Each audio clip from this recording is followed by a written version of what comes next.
اللہ رب العالمین نے جو واقعات قرآن کریم کے اندر بیان فرمائے ہیں، ان واقعات میں اللہ رب العالمین نے بے شمار اسباق، عبرت اور نصیحت کے پہلو بیان فرمائے ہیں۔ یہ واقعہ اگر ہم ایک واقعہ تدبر سے غور و فکر کر کے پڑھیں تو اس واقعے کے بے شمار اصول اور ضابطے ہماری زندگی کو کامیاب کر دیں گے۔ آپ دیکھیے حضرت نوح علیہ السلام کا واقعہ اللہ نے قرآن کریم کے اندر بیان فرمایا، اس میں کتنے اسباق ہیں۔ حضرت نوح علیہ السلام کی واقعے کا ایک بہت بڑا پہلو توحید کا سبق ہے۔ سب سے پہلا شرک اسی قوم میں آیا، سب سے پہلا شرک۔ اللہ تعالیٰ نے قرآن میں ارشاد فرمایا وَتَّوَّلَا سُوَا وَيَغُوثَ وَيَعُوقَ وَنَسْرَ۔ صحیح بخاری کی روایت ہے کہ اس کے قوم کے جو نیک متقی لوگ تھے، جب وہ لوگ مر گئے حضرت آدم علیہ السلام کے اولادوں میں سے، تو مرنے کے بعد اب شیطان ان لوگوں کے پاس آیا، ارے تمہارے یہ بزرگ جو تھے کہ کیسی عبادت، کیسی ریاضت، کیسا ان کو زہد و تقوی، کیسا اس کا ایمان، بھول جاؤ گے؟ ان کے تذکرے کیا کرو۔ تو یہ بیٹھ کر کے ان کا تذکرہ کیا کرتے تھے۔ پھر اس کے بعد شیطان کچھ دن بعد اور آیا، ارے ان کی کچھ یادگاریں ہونا چاہیے، ورنہ تم تو دیکھے ہو، تمہاری اگلی نسلیں کیا جانے گی۔ یادگاریں بنائی۔ اس کے بعد کہا تم نے ان کو ساتھ صحبتوں میں بیٹھے ہو، ان لوگوں کو دیکھے ہو، ان سے فائدہ حاصل کیا ہو، ان کی تصویریں وغیرہ بنا کر رکھ لو تو ان کی یاد تازہ تمہاری اولاد میں ہو جائے گی۔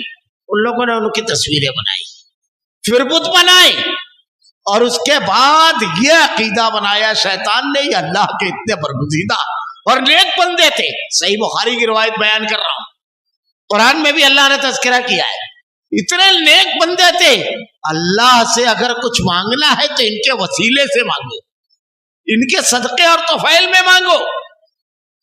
یہ سب سے پہلے شیطان نے ان لوگوں کے دماغ میں ڈالا، اور حضرت نوح علیہ السلام کی جو نسل، جو قوم تھی، ان کے اندر شرک آیا۔ شیطان نے ہمیشہ عقیدت، غلو پیدا کرنے کے بعد لوگوں کو گمراہ کیا۔ آپ پڑھ جائیے پوری تاریخ، تو لوگ جب کسی کی نیکی، کسی کی تقوی، کسی کی پرہیزگاری اور بڑائی دیکھتے ہیں تو متاثر ہو کر کے رب کی جگہ دے دیتے ہیں۔ قوم نوح نے یہی کیا۔ ہمارے یہاں یہ لوگوں میں ہے کہ ان کے وسیلے، صدقے اور طفیل میں دعا مانگے تو اللہ رب العالمین جلدی قبول کرتا ہے۔ ایک عقلی سوال ہے، کتنا بھی بڑا مجرم ہو، کسی متقی پرہیزگار بزرگ کے وسیلے اور ذریعے سے دعا مانگتا ہے تو اس کی دعا جلدی قبول ہو جاتی ہے۔ تو وہ بزرگ کو زیادہ رحم دل ہے یا اللہ رب العالمین زیادہ رحم دل ہے؟ اللہ کے پاس جانا ہو تو نیک آدمی جائے، اور بزرگوں کے پاس۔ علامہ احسان اللہ ظاہر نے ایک بہت پیاری مثال اس سلسلے میں دی تھی، بہت پیاری مثال۔ وہ کہتے ہیں ذرا سا غور کرو، آپ یہ جو وسیلہ لگایا جاتا ہے، غور کرو ذرا سا۔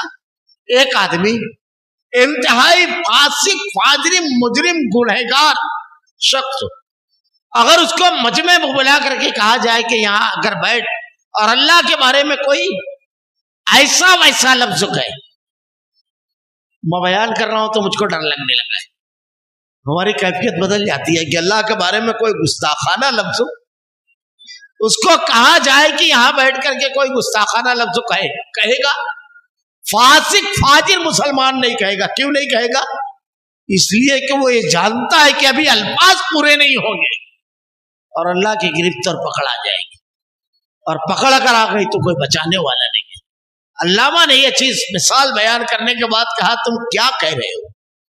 اللہ تو اپنی صفت رحم کی بیان کرتا ہے، جب اس کو کوئی فاسق فاجر مجرم گنہگار اس کی ذات میں گستاخانہ کلمے کہے تو بغیر وسیلے کے سن لے وے، اور کوئی بندہ بل بلا کر گڑ گڑا کر اس سے مانگے، اس سے دعا کرے تو کہے وسیلے سے آپ کیسا عقیدہ رکھتے؟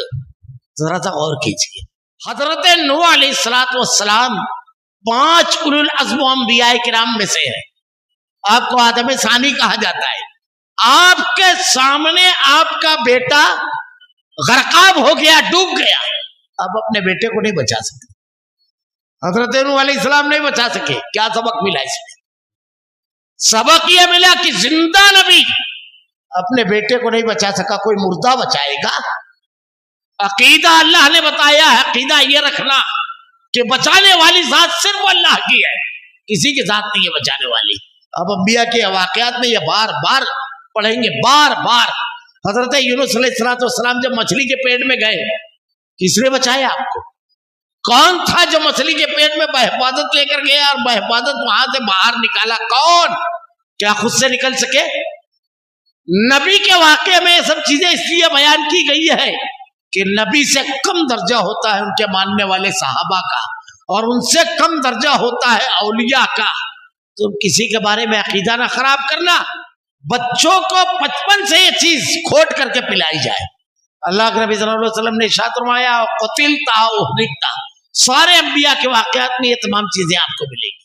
کہ حضرت یوسف علیہ السلام کے بارے میں اللہ کے نبی نے کہا سب سے اعلیٰ نسب حضرت یوسف علیہ السلام کا. اگر کوئی نسب پر کہ میرا ایسا نسب یہ کہے تو کس کا ہے؟ حضرت یوسف علیہ السلام کا.